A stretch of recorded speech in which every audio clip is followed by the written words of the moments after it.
Hello, everyone, and welcome to the concession stand here on the KB Radio Network. I am your host, Kevin Reed, and this is the review of the Disney Plus Marvel Television second season of Daredevil Born Again, episode 1, entitled The Northern Star.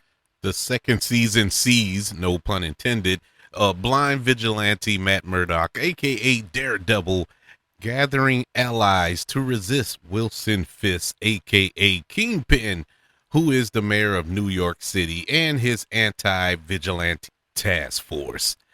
Returning this season, you have Charlie Cox as Daredevil, as well as Vincent D'Onofrio as Wilson Fisk, Deborah Ann Woll as Karen Page, and a list of others. This is probably the best Daredevil episode I've seen on Disney Plus, period. I'm not prepared to say best Daredevil episode overall, which includes the Netflix series, but in recent memory, this is probably the best Daredevil episode of television I've seen. This season started off with a bang. First and foremost, is a vast improvement from season 1. Season 1 was good. It was decent as far as a show, but it just didn't feel Daredevil-ish because, number one, you didn't get a lot of Daredevil in Daredevil Born Again.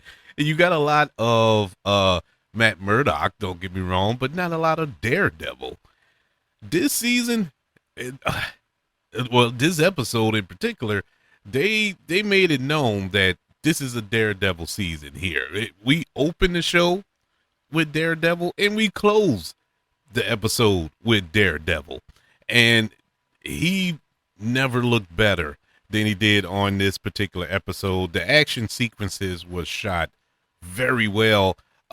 This episode was directed by Justin Benson and Aaron Moorhead, who are also co-showrunners along with Dario Scardepan. I believe I'm saying his name right. They're taking over as showrunners. They took over midway in the first season, and you can tell the shift when the first season played out. You know, it was a different tone, and this episode, it was the tone that I was hoping for going into this season. Let's start off talking about the action, since I already scratched that surface. The action in this episode went all in, man. I mean, this was some brutal fights. The choreography was on the next level in this episode. It probably had more action packed in this one episode than in the entirety of season 1, and that is crazy to think about. I was just like, man, but yet and still, there was a lot of story. There was a lot of dialogue heavy scenes throughout this episode, but the action was next level, especially for Disney Plus kind of R-rated show, you know, as far as Marvel is concerned. But I did enjoy the action sequences. The fight choreography was top notch, and we didn't miss a beat there. Charlie Cox, he steps right back into the Matt Murdock role. I think he was born to play Matt Murdock. I really believe that there's nobody else, and I didn't know much about Charlie Cox before Daredevil on Netflix. I think I've seen him in one thing prior to that, but he was born to play this role. It's just nobody else that can play this as well as he does, man. He delivers another strong performance here. The chemistry, but between every actor that he's across the set to, he's great with. He's great with Deborah Ann Woll. Of course, he's always great with Vincent D'Onofrio, even though they don't share a scene in this episode, but just using it as an example. But him and Karen Page, I love the dynamic there. Speaking of which, We finally get to see the romantic link up between those two. And if anybody is a follower of the comics and have read the actual Born Again comic run, you know where this is heading. And I'm not gonna I'm not gonna spoil it for anybody. But speaking of Karen Page, Deborah Ann Woll, she really stood out as Karen Page. It looks like she's going to have much more to do this season, being as though she was only in what, 1.5 episodes last season. But she has a lot more to do going into this season. And this episode sets up precisely what I was alluding to as far as the comic run is concerned. And so prepare to be emotional with that.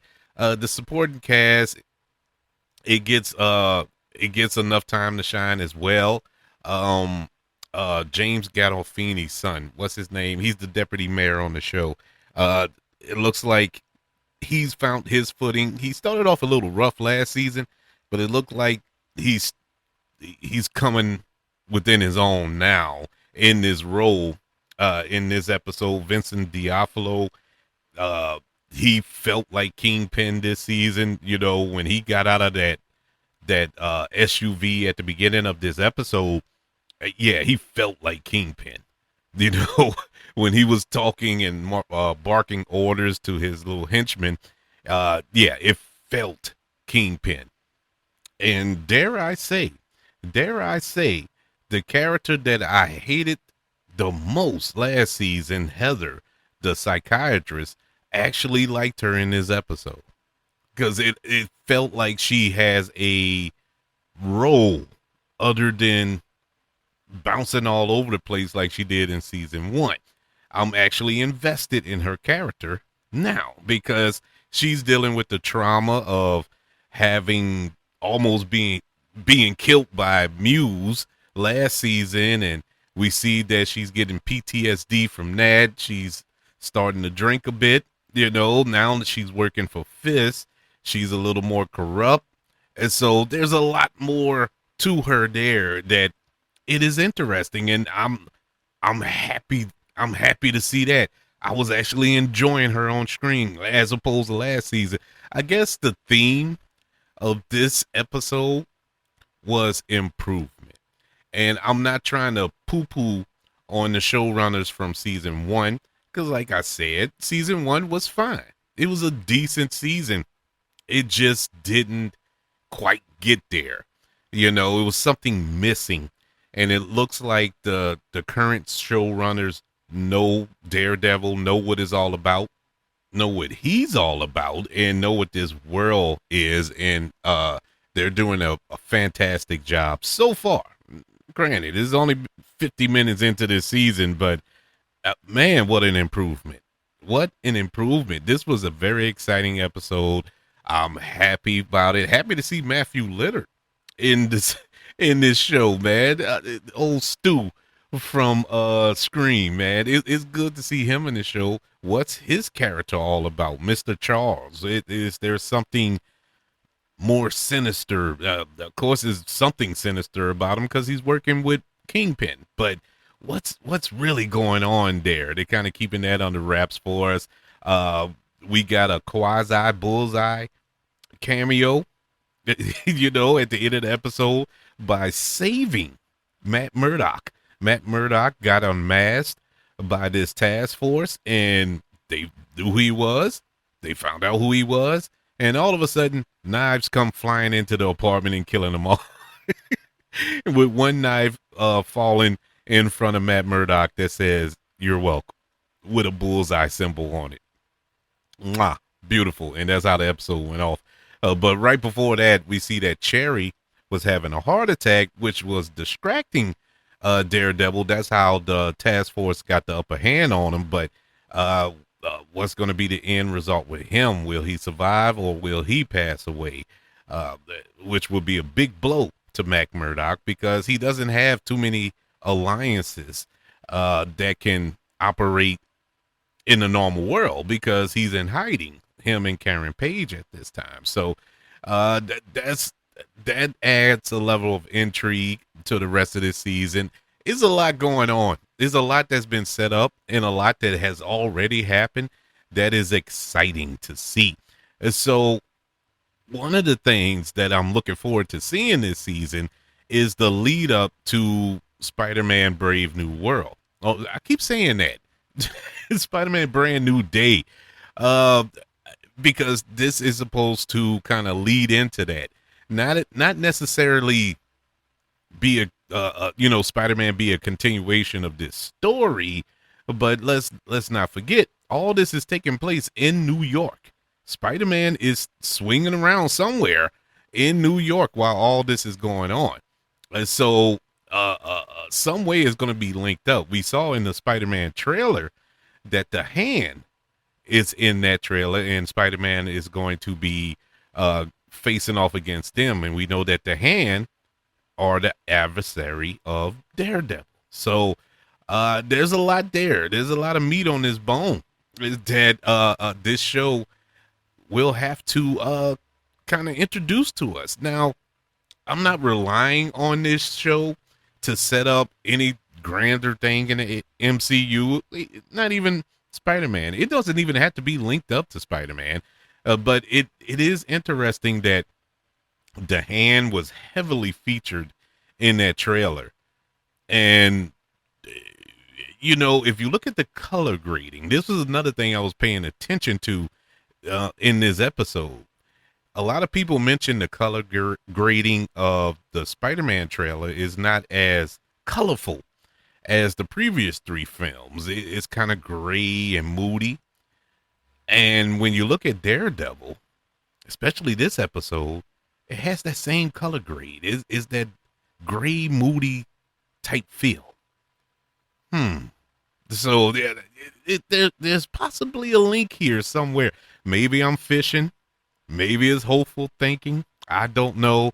We'll have to wait and see. But even if none of that comes to fruition, I don't care. Because this episode so far, season so far, looks good. It looks promising. I am super excited. If you can't tell, absolutely loved episode 1 of Daredevil Born Again season 2. I would love to know your thoughts. Are you excited? Did this scratch the itch? Did you get reinvigorated by this show as far as the MCU is concerned? I know there's been a lot of defectors, because the MCU has not been delivering at the level that we are used to, grown accustomed to in the past. But hopefully this can get the ball rolling until we get to Spider-Man and then get led into Doomsday.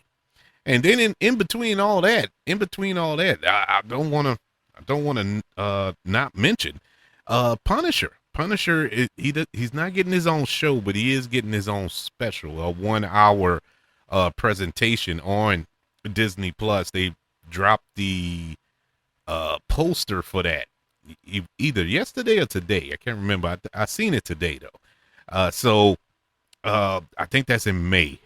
So it's probably going to be right after this show wraps up or something like that. So we'll see. There's a lot more. There's a lot more going on, and I like the fact that we're kind of leaning heavy into the street level of it all in the MCU. We've been so cosmic and big world threats.